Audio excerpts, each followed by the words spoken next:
Saya nak komplain ni Nazir. Itulah sebab. Boleh komplain? Boleh. Dalam podcast ni ada satu cawangan ni lah saya makan.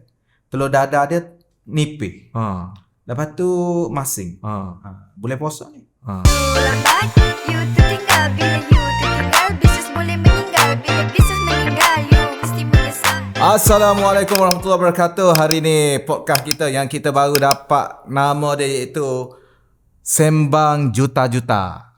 Sembang Juta-Juta. Hari ni kita special dalam siri keempat yang mana kita hari ni buat pertama kalinya kita akan podcast dalam logat Kelantan.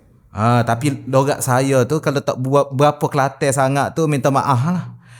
Supo sie ke supo kemboca ke? Kemboca. Minta dimaafkan. Okey, hari ni special. Satu nama yang menggegarkan. Kita KL versi Kelantan sikit. Yang menggegarkan dunia perkopian Malaysia.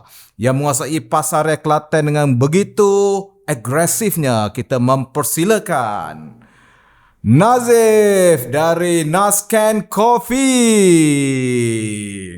Silakan Nazif. Apa khabar Nazif? Alhamdulillah sihat. Alhamdulillah. Dia relax saja. Okey, guna boleh puasa ni.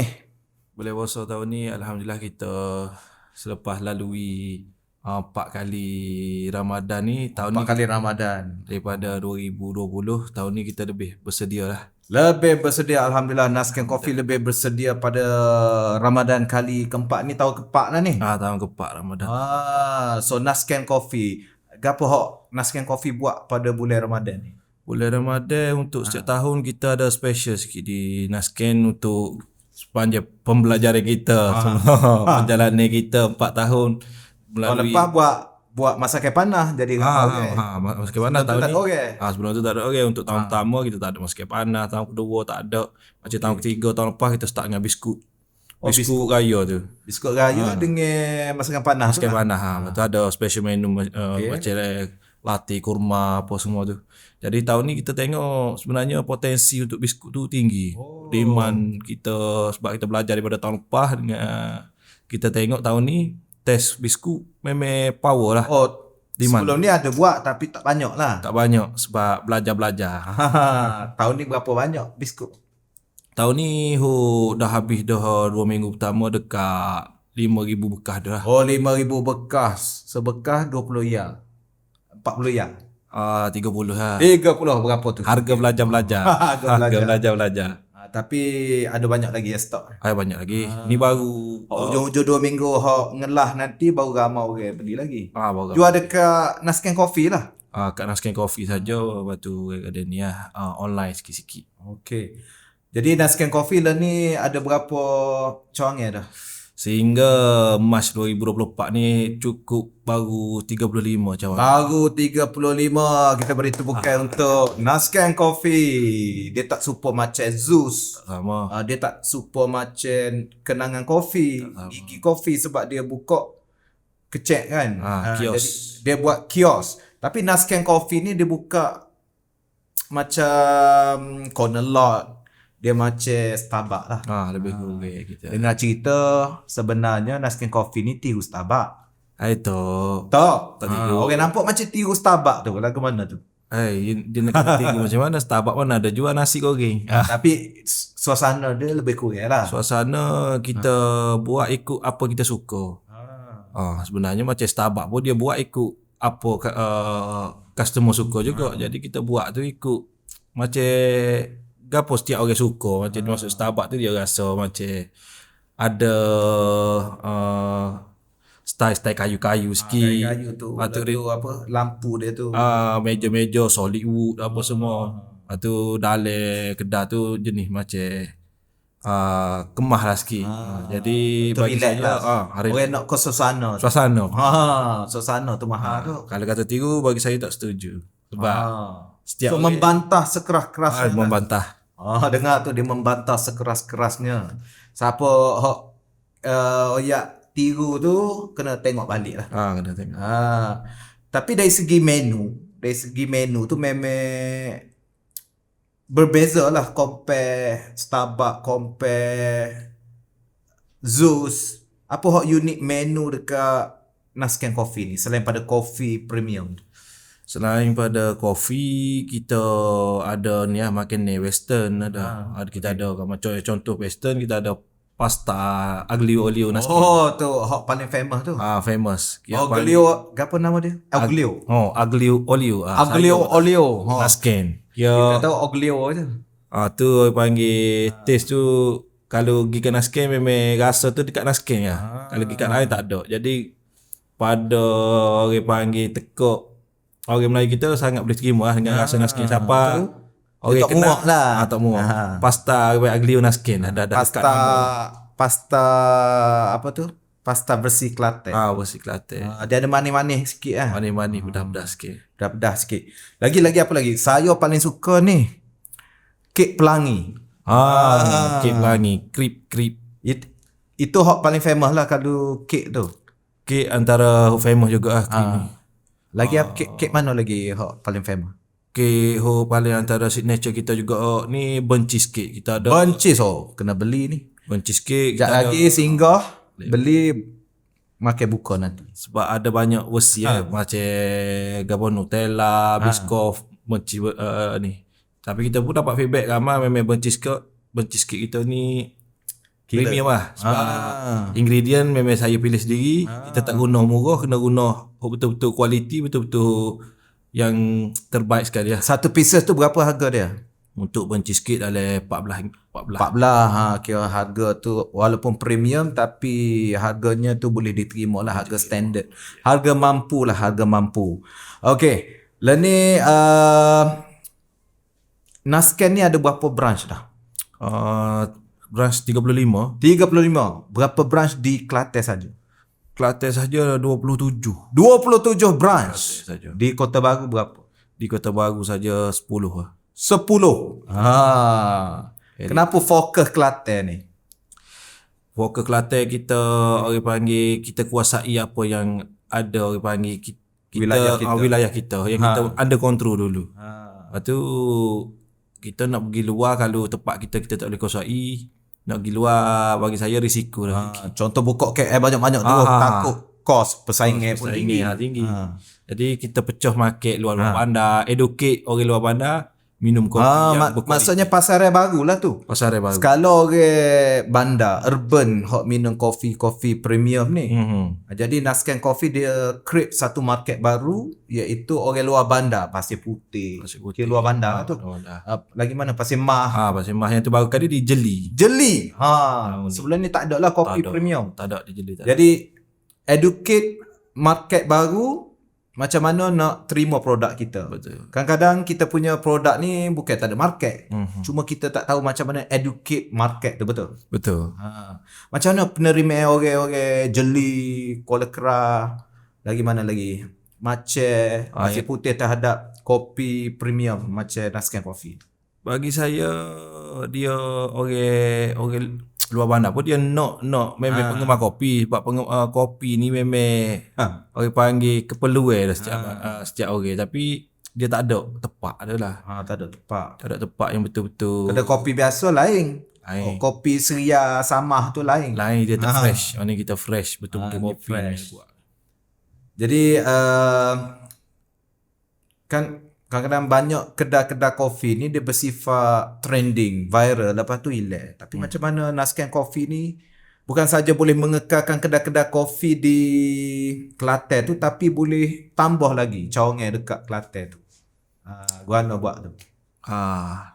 Guana buat dari segi bagi saya branding lah. Branding untuk bagi orang sentiasa nampak Nasken ni, biar orang sentiasa ingat. Lagi satu, branding dengan marketing nak seiring lah. Jadi kalau kita macam belajar sifu lah, kalau siapa branding tak kemah, kita orang panggil mungkin kita akan ketinggalan.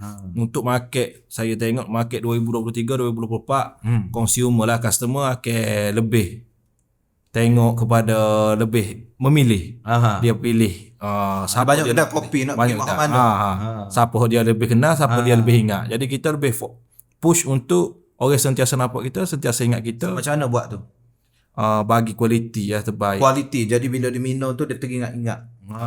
Saya lama dah tak minum Nescafe coffee ni. Sebab tak ada dekat rumah. Tak ada kat rumah. Kena buat dekat rumah. Kalau buat kat rumah pun tak sama. Sebab Kena buat dekat kedai tepi rumah.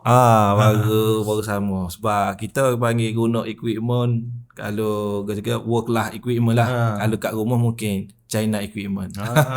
Patutlah rasa dia lain. Walaupun kopi sama. Walaupun kopi sama.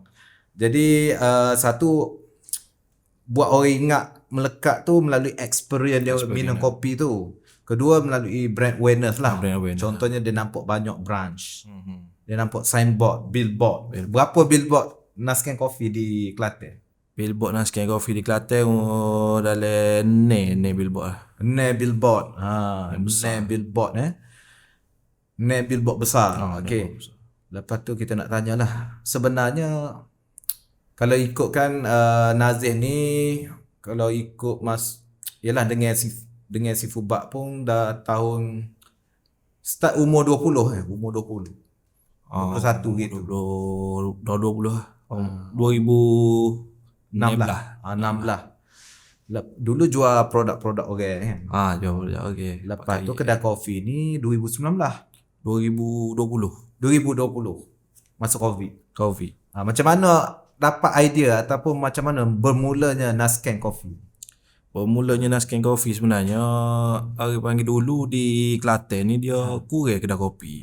Jadi start 2019 ni saya sendiri pun tak minat kopi, tapi 2019 ni start minum kopi, belajar minum kopi sebab kita nak bukan dari lahir lah minat kopi ni.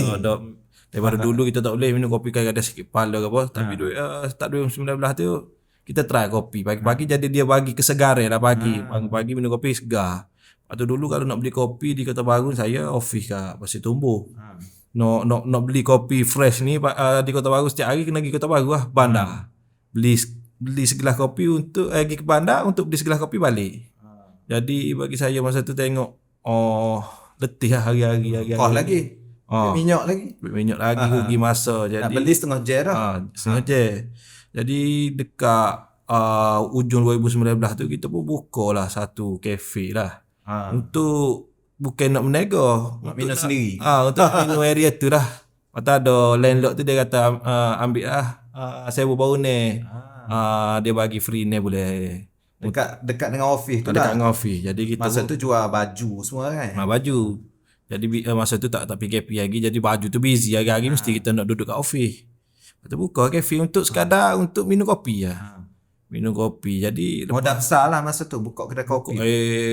Kalau renovation apa dekat-dekat 200 masa tu. 200. Okey. Sebab kita pun set simple benar lah, tapi kan kontraktor apa semua bayar sikit settle. Sebab mesin kopi semua. Jadi lepas buka tu tengok sambutan okey lah. Okey pun yang penting kita tahu pagi kita boleh minum kopi dekat dengan office. Tak payah pergi jauh-jauh. Senang.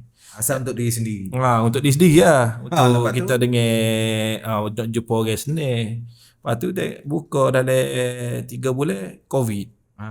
Covid. Jadi masa tu pakaian kena tutup. Butik pakaian kena tutup apa semua, jadi tak ada kerja. Hari-hari kita pergi sebab PKP tak boleh gerak mana. Duduk kedai. Sebab masa tu F&B boleh buka tapi tak boleh dine in. Jadi hari-hari kita nak duduk rumah nanti jam pula.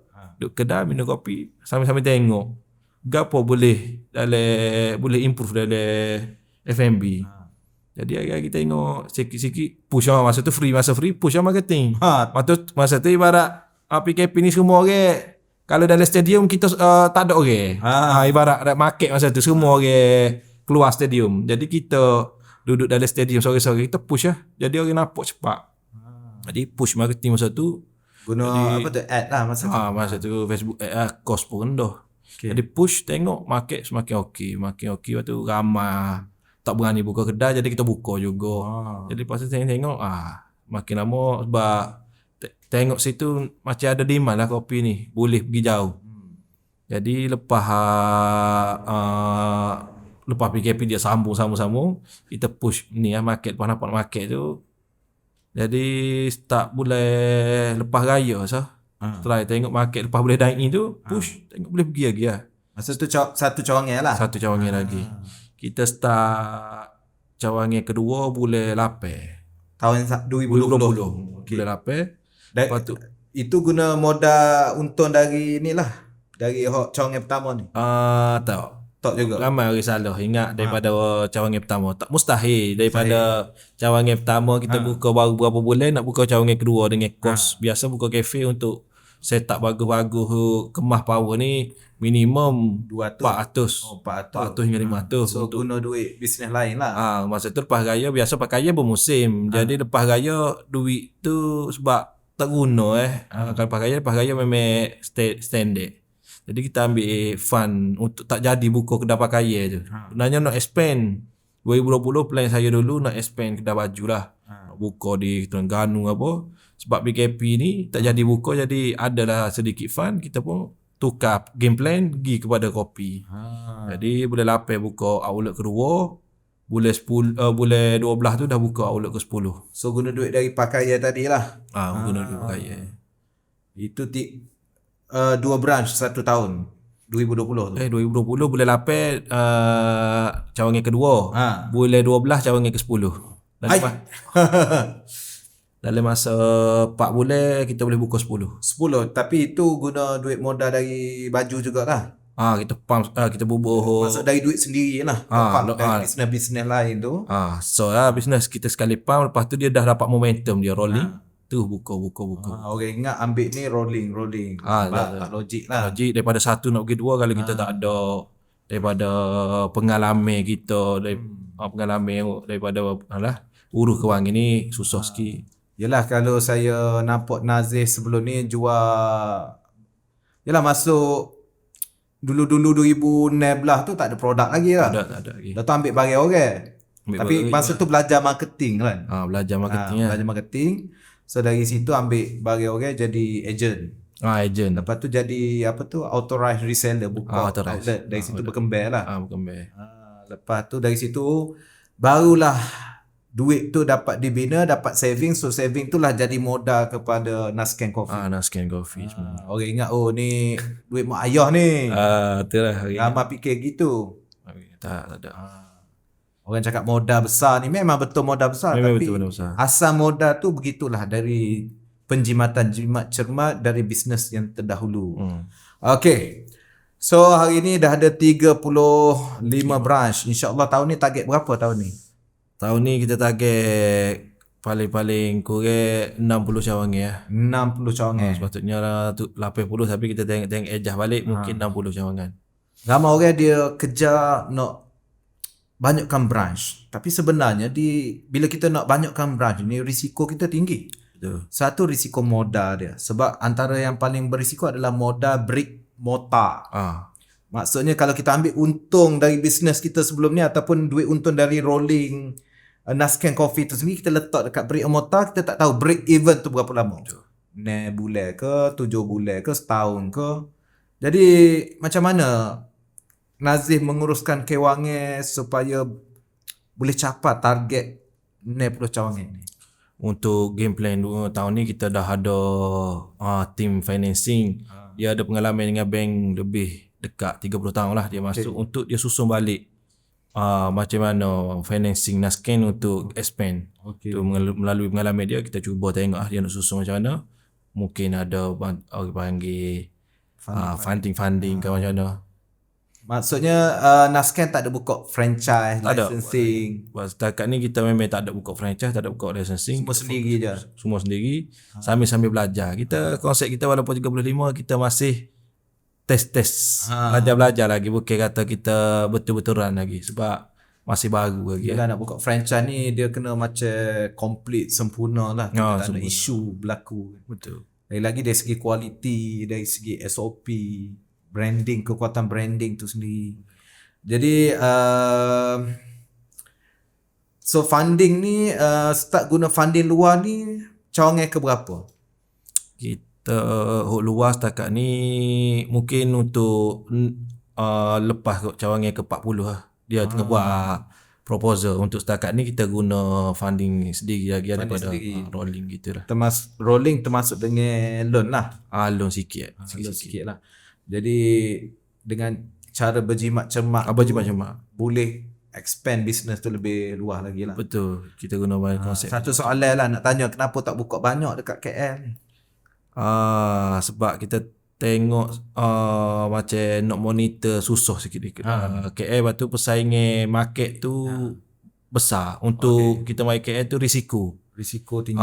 Risiko tinggi. Lebih baik kita pergi buka luar bandar. Market dia lebih fresh. Lepas tu taste orang situ pun dia tak ada memory taste lagi. Contoh sini memory taste memory baru taste. tu, memory taste. Sebab kalau macam sini dia dah biasa minum kopi dia tu. compare lah. Jadi nak attack tu makin masa. Kalau contoh luar bandar dia kita boleh attack nak scan. Kalau di Kelantan majoriti kita boleh tengok orang boleh rasa kopi nak scan, dia panggil dia lekat dah macam contoh Milo lah. Susah orang lain nak buat seperti dia untuk nak Dia dah install lah dah install. memori rasa dia tu. macam daging burger ramli ke susah. Betul. Lagi jadi orang nampak bisnes Nascan ni mudah saja. Dia mudah nampak semua buat jadi. Padahal antara paling mencabar adalah staff. Betul. Dari FMB ni memang masalah dia adalah staff. Berapa orang staff lah ni? Masa ni hingga hari ni 450 orang. 450 orang staff. Jadi macam mana nak handle 450 orang staff ni? 450 orang staff kita ada team operation HR lah, cover untuk setiap outlet. Lepas tu bagi area manager, bawah area manager, leader cawangan pula. Branch manager lah. Branch manager, barulah assistant dia. Lepas tu ada ketua assistant lah tu, ketua dapur. Ketua dapur. Dapur cawangan tu lah. Atau head barista lagi. Okay. Jadi dia banyak layer juga untuk kita sentiasa nak orang panggil link ke semua. Jadi macam mana nak handle team yang ramai ni? 10 orang pun pening, 5 orang pun pening, ni 400 lebih. Nak handle tu dari pengalaman lah, paling sakit hati ataupun paling mencabar lah handle staff ni apa? Apa yang paling mencabar, paling challenging lah? Paling challenge Staff tukar-tukar, tak loyal ke guna? jenis ni tak dengar dia tahu tapi dia tak ikut. Okay. Contoh macam kualiti kita dah chef dah train okay, gini tiba-tiba dia kata dia penat, dia pun buat ala kadar. Jenis tak fokus jaga kualiti lah. Waktu panggil risiko sikit. Jadi apa tindakan Nazih orang macam ni? Biasa untuk tahun ni kita lebih team HR pun lebih tegas sebab benda ni bad effect kepada brand dia. Kalau dia tak jaga kualiti bagi alasan macam lupa ko. Ada bagi alasan saya lupa 2 tahun tak ingat bubuh garis gula. Jadi kita lebih tegas untuk bagi warning kalau dia tak boleh berubah. Saya nak komplain ni Nazih. Itulah Boleh komplain? Boleh. Dalam podcast ni ada satu cawangan ni lah saya makan. Telur dadar dia nipis. Lepas tu masing. Boleh puasa ni. Jadi tempat lain okey tapi dekat satu cawangan ni dia masalah macam ni. Jadi mungkin kena check lagi lah tu. Saya pun dapat info tu pasal telur. Sebab saya dalam ni semua benda saya akan ambil tahu. Sebab tu kadang-kadang masa tak ada sangat sebab kita lebih turun ke kualiti. Banyak audit lah maksudnya. Banyak audit. Tu macam isu telur masin di outlet tu macam Sifugi tu. Saya tahulah. Jadi lepas tu Siapa khabar? Ada mata-mata. Mata-mata khabar kata Sifu kata masin ke apa. Saya pun lapor kepada head chef terus.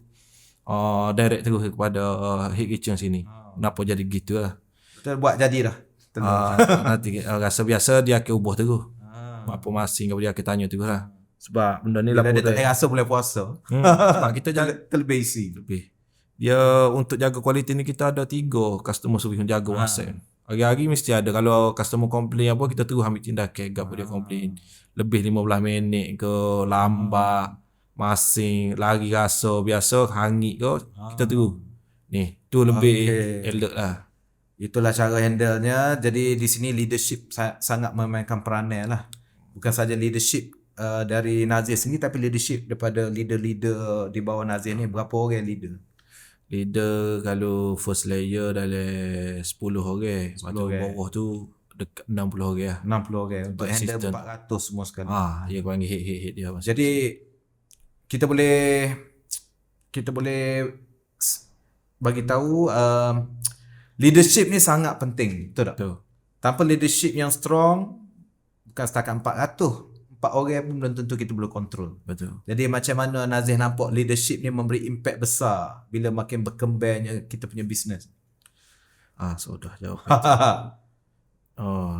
Sebab itulah kalau orang panggil orang tak ada leadership ni, jadi kita nak bagi tugas ataupun tanggungjawab ke dia pun susah. Sebab kalau kita tak ada leader yang power, kita tak boleh nak pergi jauh. Contoh kalau kita ada team yang ada leadership power, kita plan je, dia boleh handle team-team dia. Jadi saya tengok kok isu-isu outlet bermasalah mesti isu leadership dia. Kadang-kadang jadi staff-staff dia tak respect melalui dia sendiri, mari lewat ponteng ke apa. Jadi isu leadership sangat serius bagi saya. Serius. Jadi sebab itu Nazif sendiri turun padas walaupun dah ada leader-leader 60 orang ni tetap turun padas. Ada check juga. Jadi itulah Nazif, dia sendiri masih belajar, masih go through setiap perkara tu untuk memperbaiki bisnes Nasken Coffee ni. InsyaAllah tak lama lagi tahun ini dapat 60 cawangan. Berapa staff tu? Mungkin 1,000. InsyaAllah 1,000 staff masa tu lain game lah tu. Lain game. Jangan lupa kita lah bila dah naik tinggi tu. Masuk listing IPO semua tu, jangan lupa kita lah. Aku kira letaklah nama Flavor Seafood. Flavor Seafood. Seafood series. Seafood series. Macam dekat Sungai Besi ada nama saya kat situ. Ada gambar merasmikan, alhamdulillah. Masa tu outlet ke Sungai Besi, outlet ke 15 masa tu. 15. Cepat dah. Ni dah 35 dah. 35. Saya rasmikan 2 tahun lepas. 2 tahun lepas. Jadi sasaran dengan 60 outlet tahun ni berapa unjuran ataupun target dari segi revenue? Revenue kita target nak capai tahun ni 100 juta. 100 juta. Ni betul-betul sembang juta-juta ni. Tahun lepas lebih kurang berapa? Tahun lepas untuk grup sekali trading dekat 45, dekat 50 50 juta. Jadi confident, yakin boleh capai 100 juta. Yakin. Macam lama tu yakin. Fikir tu. Dah 2 tahun kita nak push untuk 1 juta. Kita sebenarnya tahun lepas. Jadi kita lag sikit tak capai. Mungkin tahun ni kita capai lah sebab orang boycott satu brand tu. Itulah. Kena kuat lagi marketing dengan brand awareness lah. Okay, terima kasih Nazif di atas perkongsian luar biasa yang mana kita harap yang mendengar ni walaupun sembang juta-juta, okay, tapi ianya adalah real yang dikongsikan oleh dari foundernya sendiri iaitu Nazif. Dia ni ada beberapa bisnes lagi lah. Saya ingat lagi waktu awal 20-an dia masuk Seafood Bar ni, dia belajar marketing dia. Lepas tu dia buat macam-macam bisnes. So penting marketing kepada bisnes, betul tak?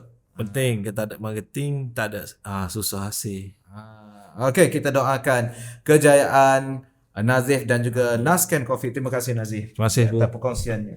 You lambat, you tertinggal. Bila you tertinggal, bisnes boleh meninggal. Bila bisnes meninggal, you mesti menyesal.